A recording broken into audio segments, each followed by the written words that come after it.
Hey, I'm Wally Adamchik, president of Firestarter Speaking and Consulting, and welcome to the Word of the Week. And this one is endurance. Endurance is one of the most difficult disciplines, but it is to the one who endures that the final victory comes. The words of the Buddha.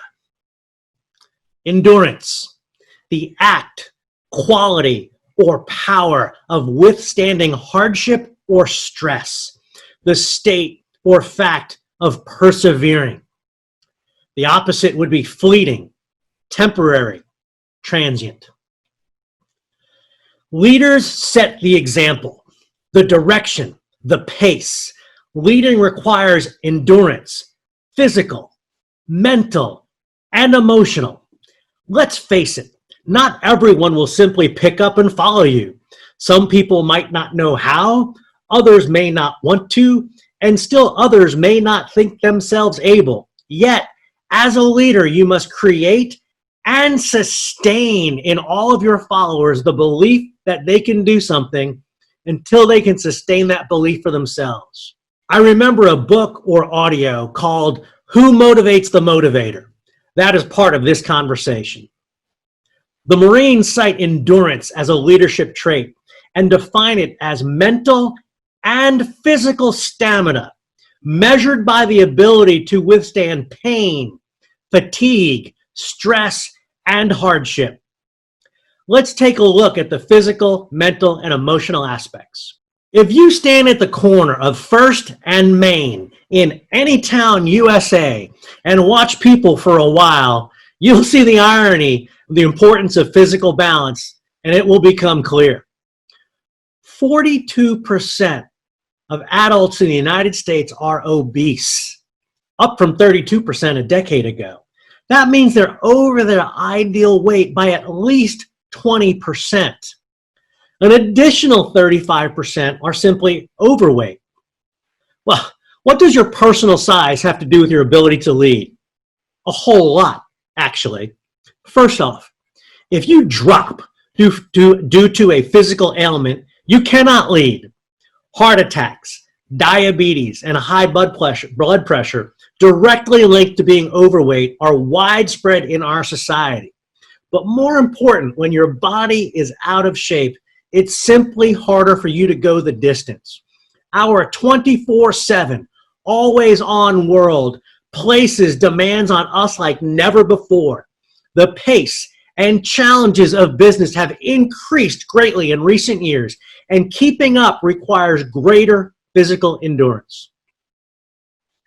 Twice a year, a client of mine conducts a 9-day corporate university. A few years back, we added morning activities to the program agenda. This entails some moderate calisthenics, followed by a 2-mile run or a 1-mile walk. Class size is 32, and the numbers are pretty consistent. 3 or 4 people can complete the run, and 3 or 4 people cannot complete the walk. That's right, cannot complete a 1-mile walk. The rest either walk the mile or start off running and reach the finish line walking. More than 40% of Americans take at least one prescription drug, and 17% take 3 or more. Now, I am not saying medication is bad. I am saying it means something isn't right in your body. And maybe losing 20 pounds will make the blood pressure go down just as well as the medication would. But a lot of people would rather pop a single pill every morning than sweat it out in the gym for an hour every day, even if that would be the more effective treatment in the long run. Hey, I'm not judging anyone. I love cookies. We find reasons to go to Mrs. Fields, but I find ways to eat healthy and to exercise. And for me, these days, that's simply walking. When speaking of endurance, let's talk about mental endurance. We recognize that thinking is hard work. We all know people who decline the chance to step into management, and the excuse I hear most often is, oh, I don't want to do all that paperwork. Sure, some people are better at logic, at thinking things through and seeing the big picture than others, but more are simply giving themselves a pass because they choose not to embrace the challenges of leadership. My question, what are you afraid of? Sociologist and author Larry Kirsten was right when he said, it's lonely at the top. Just look at the organizational chart. When you're in that top position, there's no one to turn to for help. Who motivates the motivator? It's hard. Leadership is not a popularity contest. People will disagree with you, challenge you, and some issues, they may fight you outright. It can take an emotional toll on a leader, which underscores this need. It remains for you to develop and maintain emotional endurance. Without it, you crumble. This would be a good time to learn some Latin. Kind of. Illegitimi non carborundum is a mock Latin phrase meaning, don't let the bastards grind you down. Joseph Kennedy said, when the going gets tough, the tough get going. And make no mistake, leadership is tough. Robert Schuller wrote, tough times never last, but tough people do. It's worth your time. It's one of the most heavily highlighted, underlined, and marked up books I own. It had been in a box in the basement for years, and until I started research for this book. He wrote that you won't win if you don't begin. I would add that you will not win if you don't stay in. I'm glad I got that book out of the box. An important point here is to endure for the right reasons, the right things for the right reasons. Simply hanging in there can be a waste of time. Seth Godin wrote in his book, The Dip, he asserts that contrary to Vince Lombardi, who told us winners never quit, winners actually quit all the time. They simply know when to quit and when not to quit. Godin maintains we should quit the wrong stuff, stick with the right stuff, and have the guts to do one or the other. The dip he refers to is the place we are past beginner and the excitement that comes with beginning, but not yet expert. It can be a long stretch of hard work and frustration. If you're going to be an engineer, the dip happens for some in calculus. It did for me, and I knew to quit after the second time taking the introductory course. Most people don't survive the dip, but the dip is where success is born. It's a crucible that hardens us.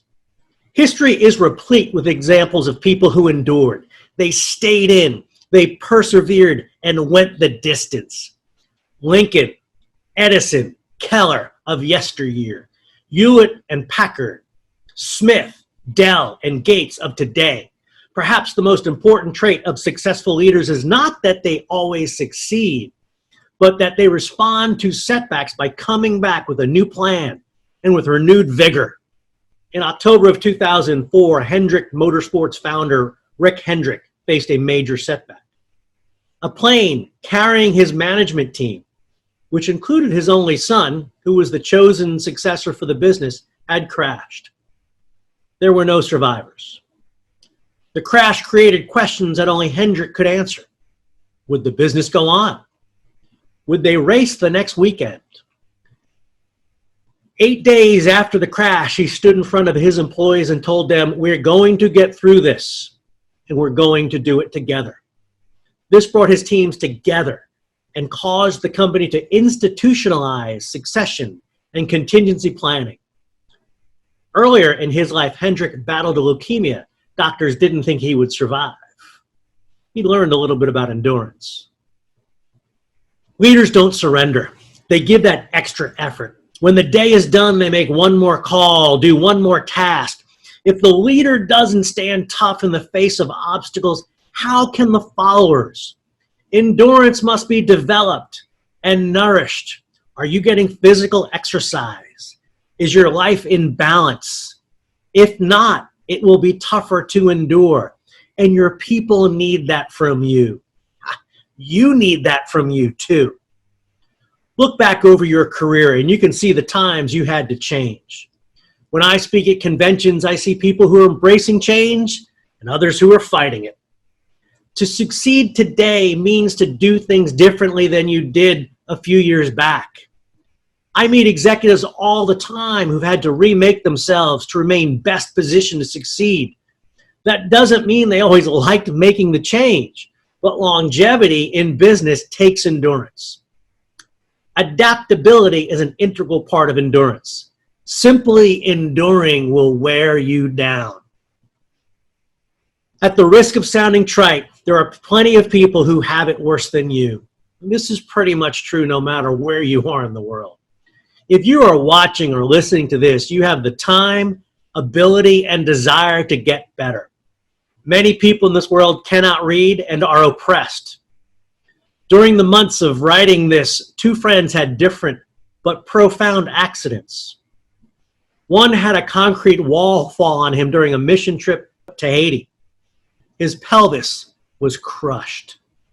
Another got struck by a truck driving 50 miles per hour as he ran down the shoulder of a country road. He was in a coma for 4 weeks, inpatient rehab for another 4 weeks. The day he came home, his wife divorced him. Hang in there. These two guys did, and they are doing fine today. On October 29th, 1941, United Kingdom Prime Minister Winston Churchill visited Harrow School. We are all familiar with the portion of the speech I share with you now. Never, ever, ever, ever, ever, ever give in. Never give in. Never give in. Never give in. It worked for Sir Winston. It can work for you. On March 3rd, 1991, Jim Valvano, his body racked with cancer, spoke at the first ESPY Awards in Madison Square Garden. He created the Jimmy V Foundation for Cancer Research and gave it the motto, "Don't give up. Don't ever give up." When the going gets tough, that's when we like it, said Knute Rockne. All right, let's have an endurance jumpstart. Read Tough Times Never Last, but Tough People Do. Develop a support network. I have a personal board of directors and another group of folks from my professional trade association that I share ideas with. Develop and maintain your sense of humor. Read The Dip. And don't quit. Just don't. Just keep on keeping on. It'll be okay. Endurance in action. When Brian was a teenager, he spent his summers working at construction sites as an apprentice. He enjoyed the work, but after high school, he went to Massachusetts Maritime Academy, where he graduated with a degree in marine engineering. I can tell you that is no easy feat. After graduation, Brian decided to pursue a career outside of construction. However, through this time, Brian felt something was missing in his life. He missed the challenges that came with each and every home improvement project. And he truly missed the satisfaction he knew his work brought to his clients. To fulfill this emptiness, Brian continued to work at his full-time job, but also started taking on after-hours remodeling projects. With satisfied clients came more work. After a few years of working long days, 7 days a week, his construction business truly flourished. Brian took the risk to turn his passion into a full-time career, and Neponset Valley Construction was launched. They are now a full-service residential and commercial building, remodeling, and renovating company. Brian has worked diligently to have NVC become one of the most trusted names in quality workmanship. Through steady leadership, hard work, and endurance, Neponset Valley Construction grew and was awarded the 2010 Best of Boston Home. They also received a Super Service Award from Angie's List, a site that consists over several million customers looking for quality contractors, if you're not familiar. Simply stated, Brian endured and he persevered. Certainly there were challenges along the way, from the initial decision to step out into the business and the need to adapt his product offering along with client demands and building technology. Ryan Kearney, Neponset Valley owner, says, "There's something to be said for a company that has been able to not only survive, but grow over the past 2 decades, where we have seen highs and lows. That something is endurance." Let's apply this in your life. On a scale of 1 to 10, how do you rate on endurance? Once again, this is the time to be in your journal, writing down your thoughts on this. Listen to the Valvano speech. It's on YouTube. Take notes. Be honest. What kind of shape is your body in?